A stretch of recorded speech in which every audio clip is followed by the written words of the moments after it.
社恐人士嘅一大福音。係見到謝霆鋒食得好開心，好似去咗旅行。Hello， 大家好，咁今日咧我就嚟到啟德呢度，咁順便咧就想試下淨係用 iPhone 17 Pro 咧去拍 vlog，究竟係一個點樣嘅效果？咁其實咧幾日之前咧，我已經攞咗部 iPhone 17 Pro 咧去維港度試下佢嘅低光情況下拍片嘅效果係點嘅。咁今日咧，我想睇埋佢普通日照嘅效果啦。咁我就嚟咗呢邊。咁事不宜遲咧，我就即刻開始今日嘅行程啦。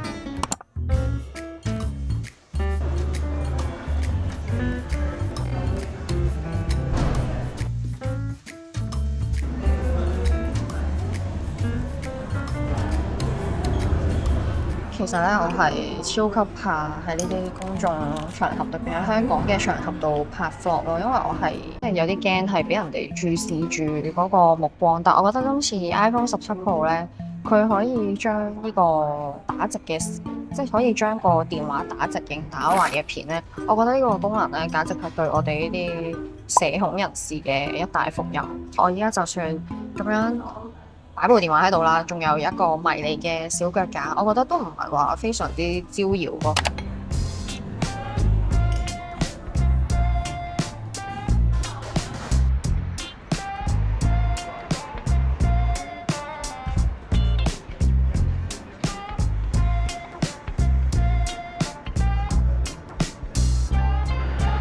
同款狗仔。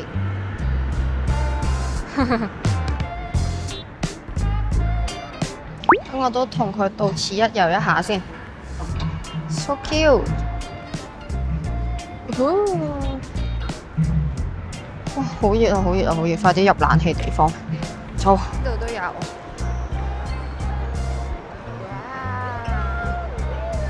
哇！好得意，好得意。同埋我覺得佢8倍鏡或者4倍呢個功能好好喎。就係啲狗仔咧，有陣時唔好意思行太近，你都可以好遠咁樣偷影佢。咦，弊啦，好似今日冇貝殼年糕食添。So sad！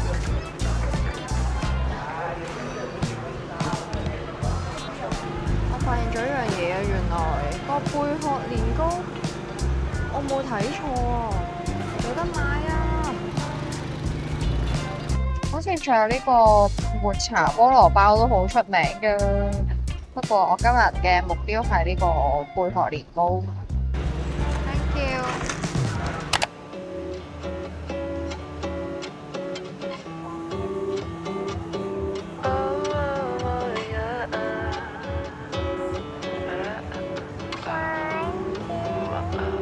前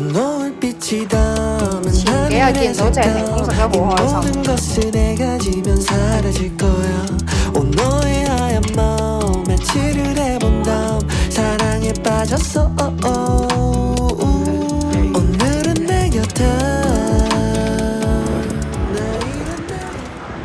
今日咧就用咗3個幾鐘嘅時間咧，用 iPhone 17 Pro 咧拍咗啲畫面啦。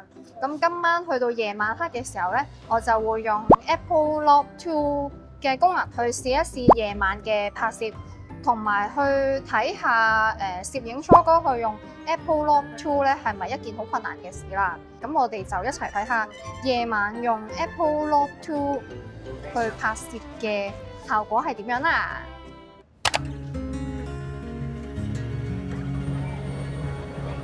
喺影片入面呢，我就分別用咗 Apple Log 2同埋原相機嚟測試一下低光環境嘅表現。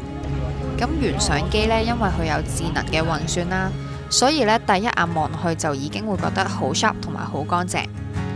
而 Apple Log 2拍出嚟嘅片呢，就會多一種電影感，因為呢 Log 喺拍攝嘅時候呢，佢會保留咗更多嘅光暗細節位，所以後期調色嘅時候呢，暗位同埋高光位呢，都好容易調翻出嚟。創意空間咧就大好多啦！我個人覺得咧 Log 都真係幾值得大家試一試，而且咧都唔算好難上手。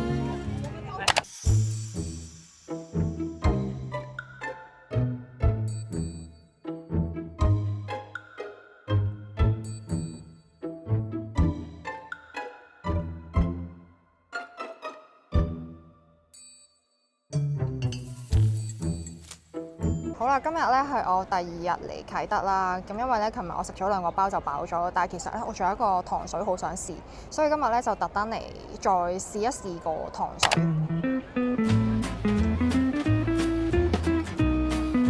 8倍。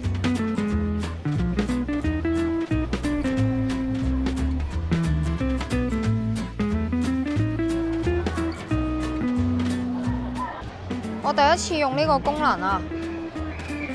佢都幾足料喎，OK 啦。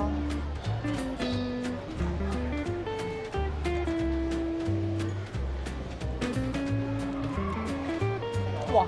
佢陣開心果味好重。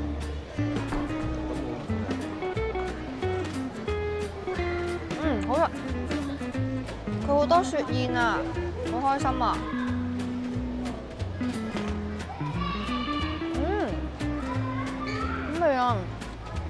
可以買返屋企食。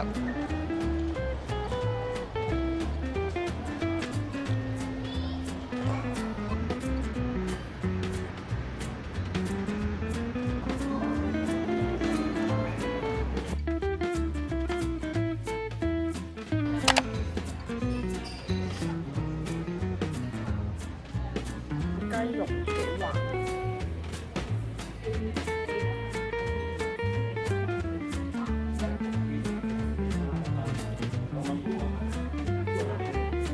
去咗旅行，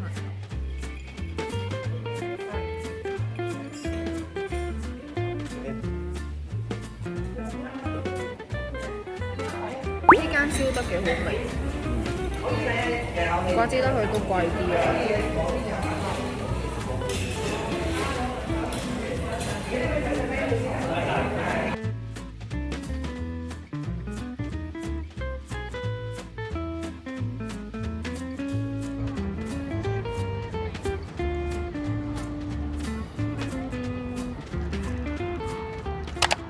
好啦，咁經過呢幾日嘅試用之後呢，我都有少少嘅心得想同大家分享一下嘅。咁喺之前呢，我就上網睇過一個Tim Cook嘅訪問啦。佢就話呢，希望 Apple 可以將攝影變成一件好方便同埋大眾化嘅事情。咁經過今次嘅測試之後呢，我係完完全全感受到佢哋已經做到呢個目標。因為好耐之前呢，如果想拍一條比較畫質好啲嘅 vlog 嘅話呢，就要攞一部好大部嘅單反啦，然之後咧，我覺得係好重啦，同埋望住喺條街攞住嚟拍片咧，係非常之尷尬嘅。咁另一點咧，我覺得即使大家唔想用 ProRes RAW 或者 Apple Log 2呢個功能都好咧，我覺得咧用 Apple 本身個原相機咧，其實佢個畫質已經好夠做咯。咁我自己今次咧就最中意佢前鏡頭嘅升級啦，同埋呢個打直打橫片一鍵切換呢個功能嘅。咁唔知大家又最中意今次邊有個功能呢？不妨留言話俾我聽。拜拜。